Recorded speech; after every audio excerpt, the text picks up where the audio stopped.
Hello and welcome to the agenda. I am Ajay Kaul. In this program today, we will analyze why China is acting tough on LAC disengagement.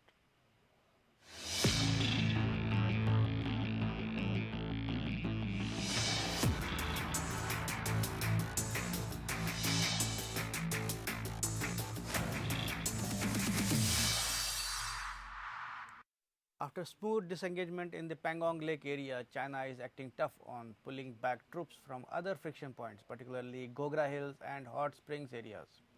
The tough stance was conveyed by China to India during the just held meeting of military commanders. Why is China doing so? We will try to analyze and understand this in the agenda today. We have with us former Deputy Chief of Army Staff Lieutenant General Gurmeet Singh and retired Brigadier Vinod Datta. But before we start our conversation, have a look at this small report. The momentum of military disengagement along the line of actual control in the Ladakh sector has hit the wall of Chinese rigidness. China is refusing to pull back its troops from the friction points in areas like Gogra Hills and Hot Springs. China's rigidity was explicit during the latest round of talks between military commanders of the two countries. The stance by China regarding Gogra Hills and Hot Springs is in contrast to what is displayed over the Pangong Lake disengagement, which was mutually agreed upon and carried out within 10 days in February. India has been pushing for a phased reduction of frontline troops and vehicles at all friction points like was done in southern North Pangong Lake. China's rigid stance again complicates the situation, which looked like easing after Pangong Lake disengagement.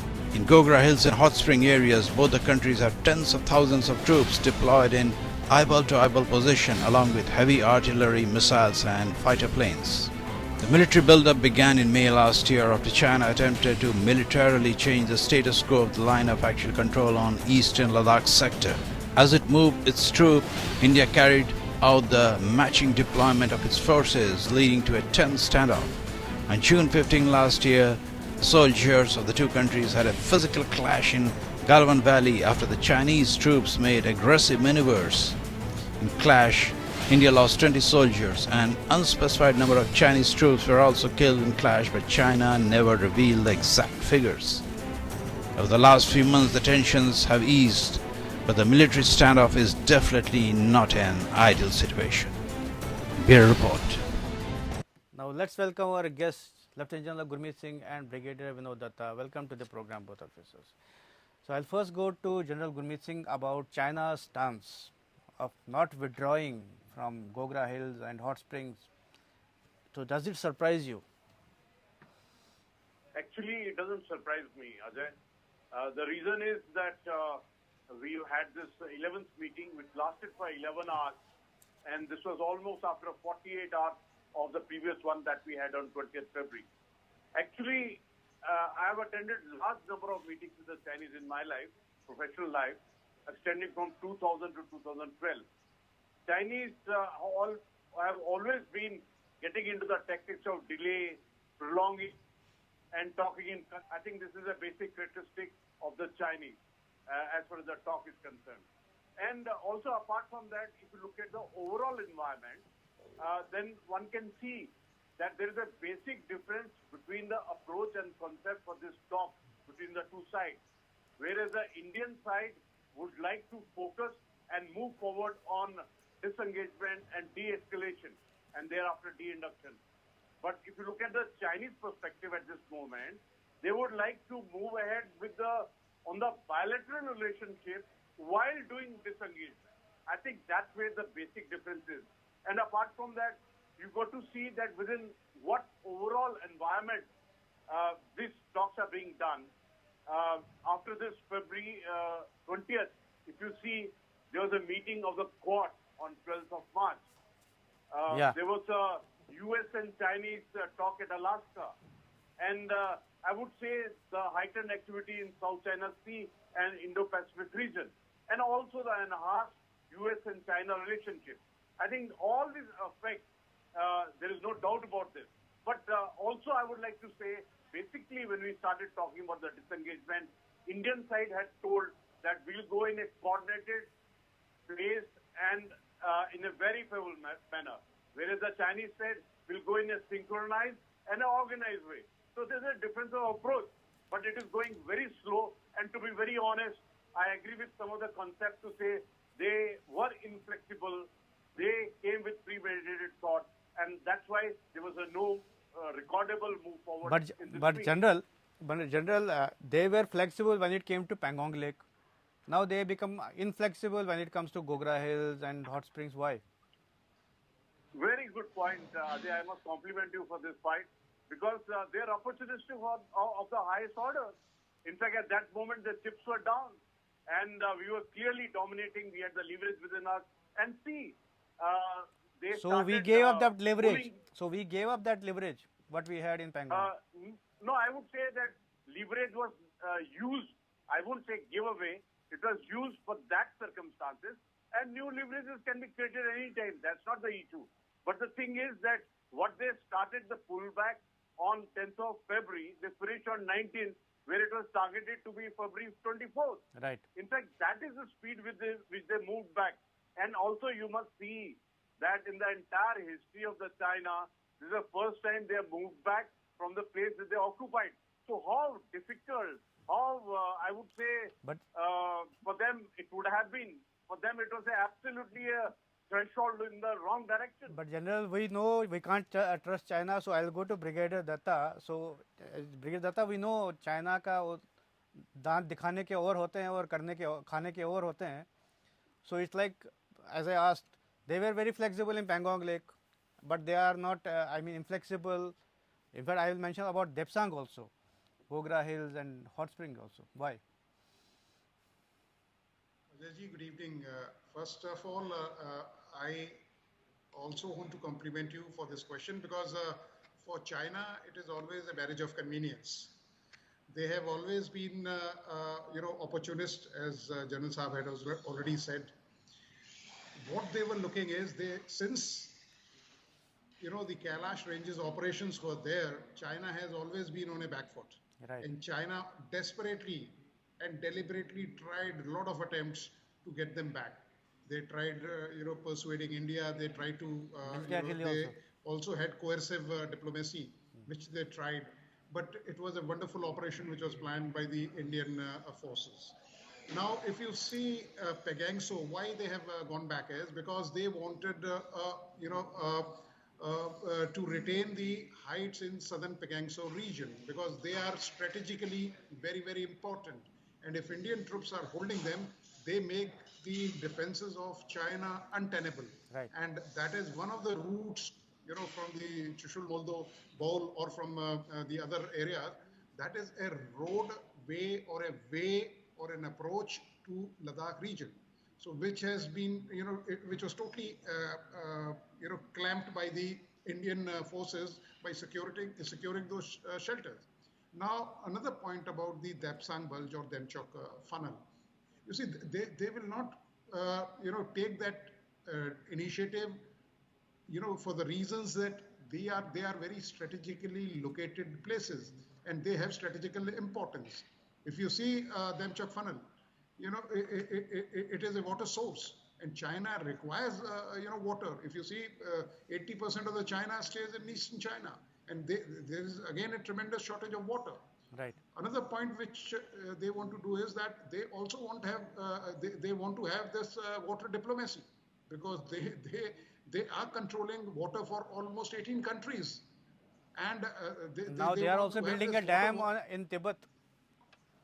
In Tibet. Yeah. So basically, and the kind of the silicon chips they had purchased prior to this face-off, it requires a lot of water. So, and as it is, Pagangso, about 2/3 is with them. So they wanted to grab this 1/3 portion also, but unfortunately they did not succeed. So it is a marriage of convenience. Unfortunate for them, fortunate for us.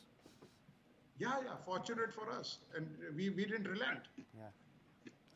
So, General Gurmeet Singh, so I have been asking earlier also, like Pangong Lake is done, but other areas, friction points, the standoff continues. The eyeball situation continues. So I am again asking this question. I have asked this in previous programs also. Has LAC become LOC? I mean, continued deployment for of both forces. See, I would say that this LAC and LOC, the difference is very precise. LOC is what we have with the Pakistan side on the western border. Right. But here we have been on the LAC format throughout. And it is a, I would say, aberration which happened in 2020, which happened because of... Maybe I'll frame my question. LOC in the sense that, like LOC, we have continued deployment of forces on both sides. LAC was different. We had people, I mean, forces in the buffer zone, not actual line of actual control. I mean, as perceived. So now we are face to face, eyeball to eyeball. In that sense, actually, yes.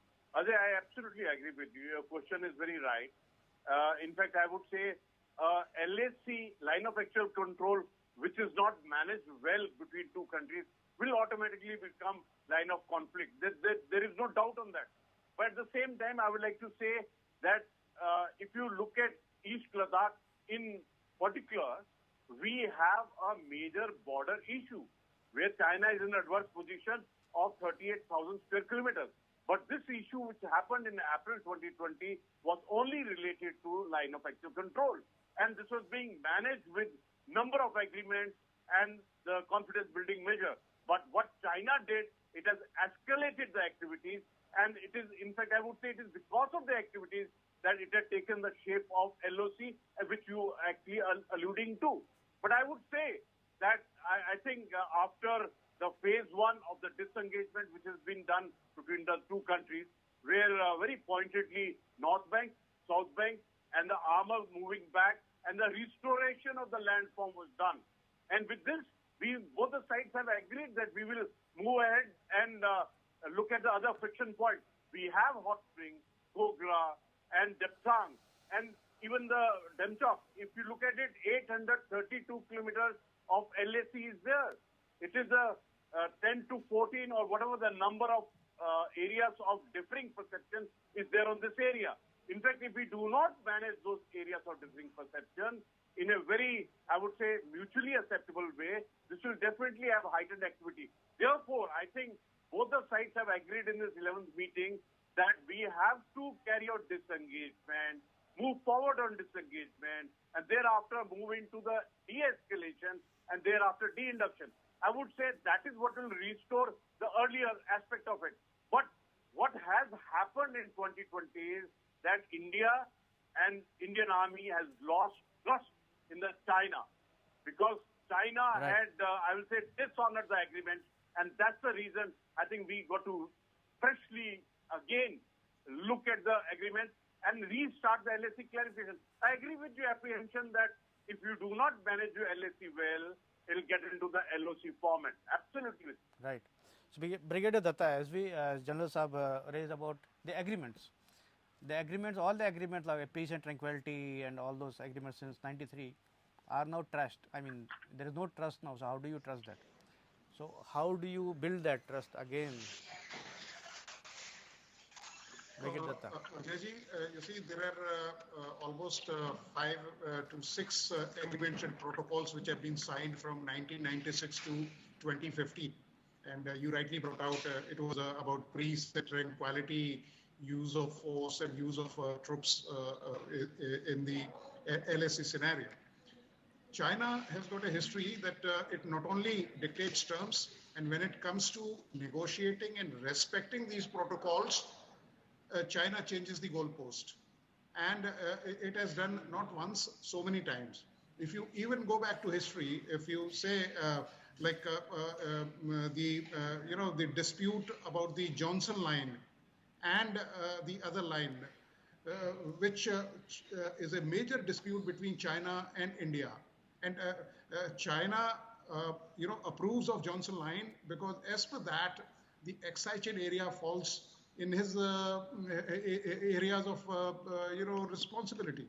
So it is always the better side of the bread, which is buttered, is China side, and the bread which is raw, which is not so palatable, is given to India. But notwithstanding that, now India has really empowered the forces. It has now given a lot of powers for the field to the field commanders that you can take action. Earlier, if you see, in the times, if we go back, there were restrictions on use of weapons. There were restrictions as per use of force.